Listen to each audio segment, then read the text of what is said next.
A lot of interesting things there. Linda, you're up to talk about life in a changing ocean.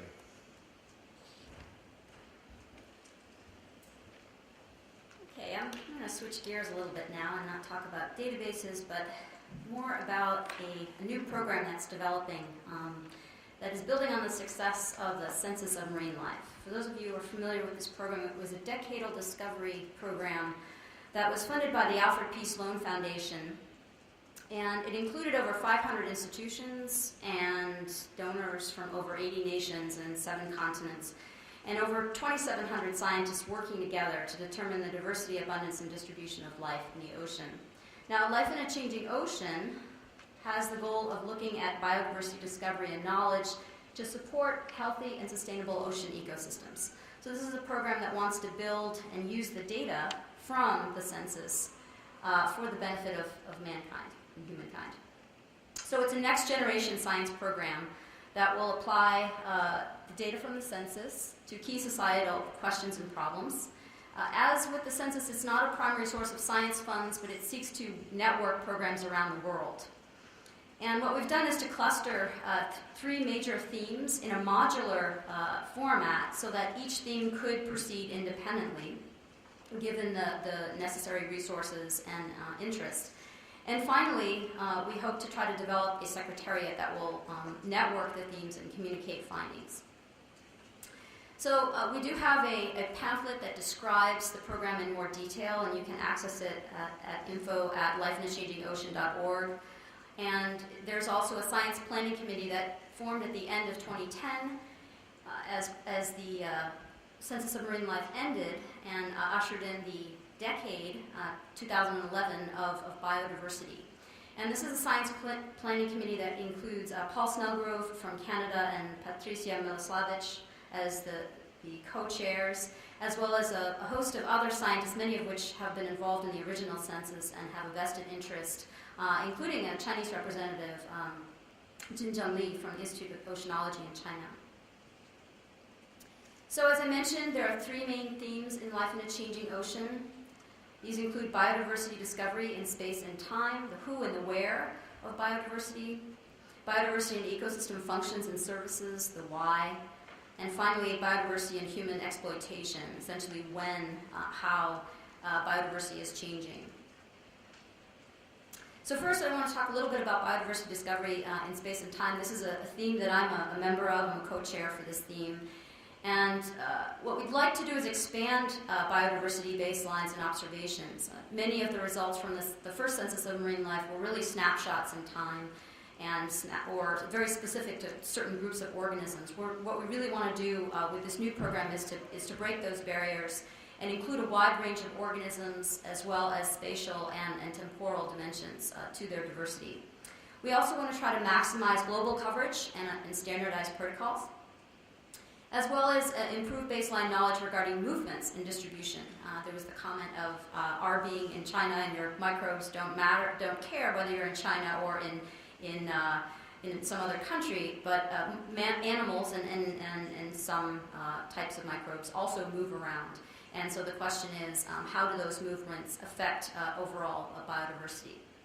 And finally, provide baseline marine biodiversity data to inform and validate decision making. So the questions surrounding this theme include understanding global biogeographic patterns, identifying potential sentinels for biodiversity change, advancing species identification, modeling biodiversity hotspots, advancing connectivity knowledge, and ground truthing and validating decision support tools. So the second area, the second theme, is the why, is really thinking about biodiversity from the functional perspective. So the first objective here is to elucidate global patterns in ecosystem functioning and services that marine organisms provide and how they vary among ecosystems, clarifying generality and specificity in relationships between biodiversity and ecosystem functioning and services, and finally to provide scenarios on how these relationships might be modified by global climate change and other drivers. And this particular theme is very interested in function biodiversity relationships, as well as interactions between the rare and the common organisms, as well as rare and common ecosystems. vulnerability and its predictors, and finally socioeconomic implications of different habitats. So the final theme is biodiversity and human exploitation, or the when of biodiversity. And this particular theme is really an extension of two census programs called Future of Marine Animal Populations and the History of Marine Animal Populations. And this group is very interested in analyzing past and present data to help determine how humans have and are impacting diversity in the world's oceans. And finally, to define better management strategies for assisting in ensuring sustainable utilization of global marine resources. And this is becoming more and more of an issue now, especially with genomic resources beyond national jurisdiction. And I think this particular group will be tackling some of those very difficult issues regarding who owns resources that are found in the open ocean, for example. So in this case, questions that this group is focusing on include human drivers of change, processes and mechanisms of organization, anthropogenic impacts in the present and the past, and finally, how we achieve sustainability in the ocean and human resources. So these three themes were conceived to be very interlapping and exchangeable, and they are also have the ultimate goal of inventing tools and data to address societal needs and inform decision-making and policy-making. So each of the independent themes draws heavily on other disciplines, specifically the physical sciences. And for example, in establishing baselines, geology, physics, and chemistry largely define the habitat in which organisms live. And it's very important about understanding how baselines change over time. Understanding and predicting change, again, draws upon the physical sciences, understanding the drivers of change, climate change, how the acidity of the ocean is changing, the pH of the ocean is changing, et cetera, et cetera.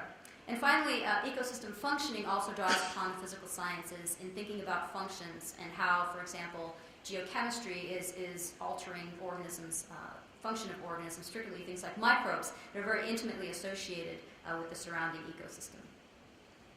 So I just want to close then with the message that we think about biodiversity, we think about counting numbers of species, but it's really more than a stamp collecting exercise. When we think about biodiversity in a broader context, we realize that biodiversity is very intimately related with many other aspects of our livelihood, from the food that we eat, through fisheries, through transportation, energies and mineral resources, coastal development, wartime activities, governance, tourism, the ability to be able to enjoy the seaside and beach environment, and finally climate change, which as we know is intimately associated with biodiversity and can impact it in many different ways. So I'll end there and take any questions or comments anyone has.